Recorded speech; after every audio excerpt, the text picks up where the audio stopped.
Au XIVe siècle, un petit principat turc installé en Anatolie se transforme progressivement en l'un des empires les plus puissants et durables du monde prémoderne, l'Empire ottoman. De ses débuts modestes à sa domination sur le Moyen-Orient, l'Afrique du Nord et une grande partie des Balkans, l'Empire incarne une synthèse complexe entre conquête militaire, organisation administrative et rayonnement culturel. Sous Soliman le Magnifique, au XVIe siècle, l'Empire atteint son apogée. Ses frontières s'étendent de la Hongrie jusqu'au golfe Persique et de la mer Rouge à la mer Méditerranée. La centralisation du pouvoir, l'efficacité de ses institutions et la richesse de sa culture font de l'Empire ottoman un acteur incontournable sur la scène internationale. Pourtant, derrière cette puissance apparente, des fissures profondes apparaissent. Les échecs militaires, les crises économiques, les tensions sociales et l'émergence de nouvelles puissances européennes entament progressivement le prestige et la solidité de l'Empire. L'histoire de cette période retrace le lent déclin de l'Empire ottoman, depuis l'apogée sous Soliman le Magnifique jusqu'à la dissolution de l'État et la naissance de la République turque sous Mustafa Kemal Atatürk. Soliman Ier, surnommé le Magnifique, incarne l'apogée militaire, politique et culturelle de l'Empire. Son règne se marque par une expansion territoriale sans précédent. À l'ouest, les Ottomans s'avancent jusqu'aux portes de Vienne. À l'est, ils consolident leur contrôle sur l'Irak et la Perse occidentale, tandis qu'en Afrique du Nord, ils étendent leur influence jusqu'à l'Algérie et la Libye.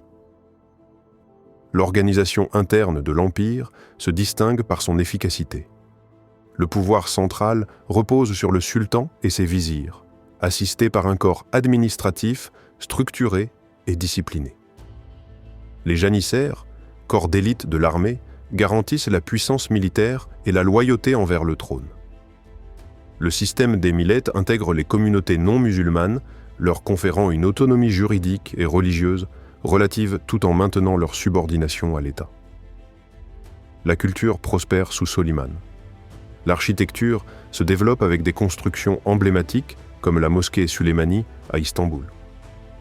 La littérature, la poésie et les arts visuels connaissent un essor sans précédent, témoignant du rayonnement intellectuel et artistique de l'Empire. Malgré cette grandeur, les premières fissures apparaissent déjà. Les campagnes militaires, notamment l'échec de la deuxième tentative de siège de Vienne en 1683, révèlent les limites de la puissance ottomane face aux forces européennes renaissantes. L'économie, auparavant florissante grâce au commerce méditerranéen et oriental, commence à stagner. La pression fiscale sur les populations et les difficultés à moderniser les infrastructures accentuent les tensions internes. Par ailleurs, des révoltes provinciales se multiplient, notamment dans les Balkans et en Anatolie, remettant en question le contrôle central. Au XVIIIe siècle, l'Empire perd progressivement le contrôle de ses provinces les plus lointaines. Les autorités locales gagnent en autonomie et imposent de facto leur pouvoir, fragilisant l'unité de l'État.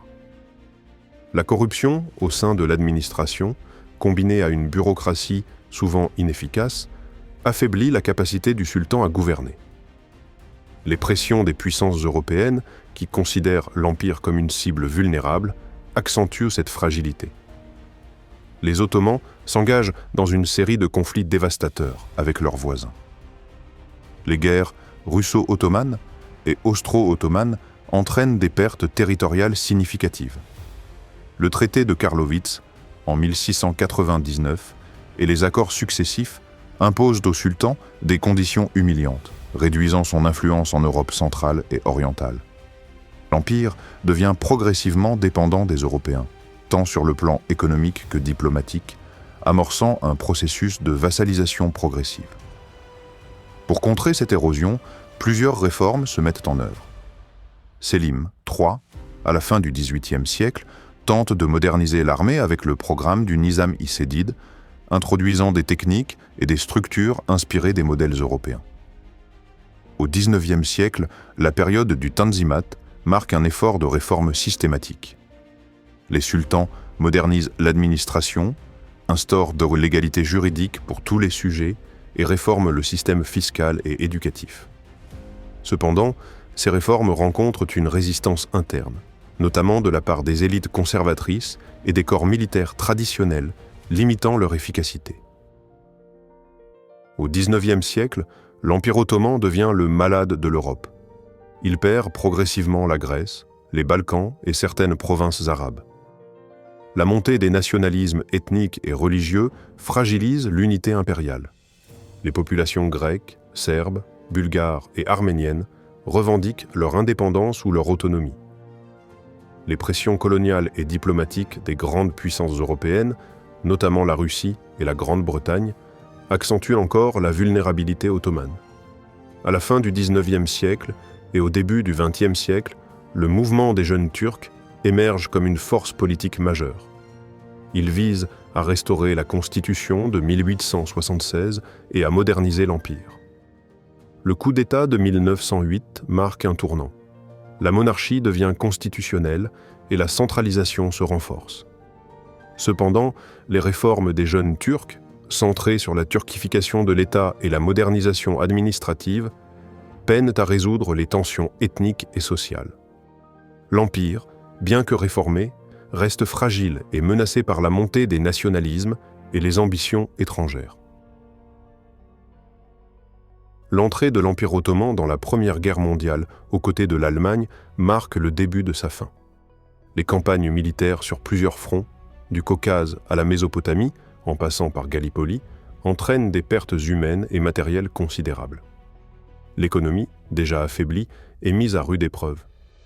Sur le plan interne, la guerre exacerbe les tensions ethniques et religieuses, culminant avec le génocide arménien, dont les conséquences sociales et politiques continuent de marquer la mémoire collective. À la fin de la guerre, le traité de Sèvres de 1920 prévoit le démantèlement quasi complet de l'Empire. Les territoires arabes sont confiés aux puissances européennes sous mandat, tandis que l'Anatolie se fragmente. Cette humiliation provoque une réaction nationale en Turquie. La résistance organisée par Mustafa Kemal entraîne la guerre d'indépendance turque, qui aboutit à la signature du traité de Lausanne en 1923. L'Empire ottoman, millénaire, disparaît officiellement. Mustafa Kemal, futur Atatürk, organise la résistance turque face à l'occupation étrangère. Il unifie les forces militaires et politiques pour défendre l'intégrité de l'Anatolie. La guerre d'indépendance, longue et difficile, permet de repousser les forces étrangères et de négocier une reconnaissance internationale de la Turquie moderne par le traité de Lausanne. Avec la création de la République turque, Atatürk engage une série de réformes radicales.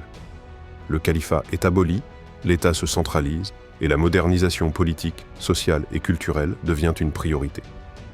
L'alphabet latin remplace l'alphabet arabe, le code civil se réforme, l'éducation se modernise et une identité nationale turque se construit.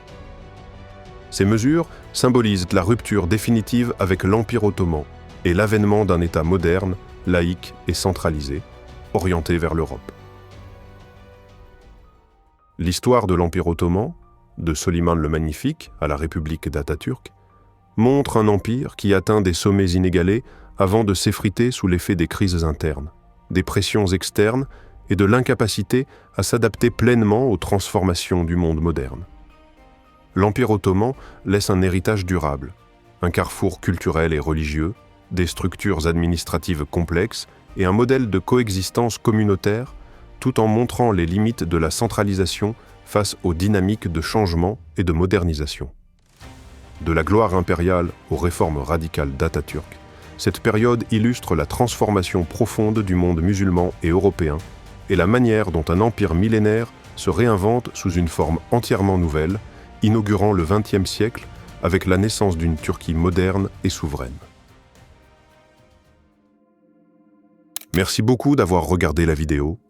Si elle vous a plu, n'hésitez pas à la liker et à la commenter.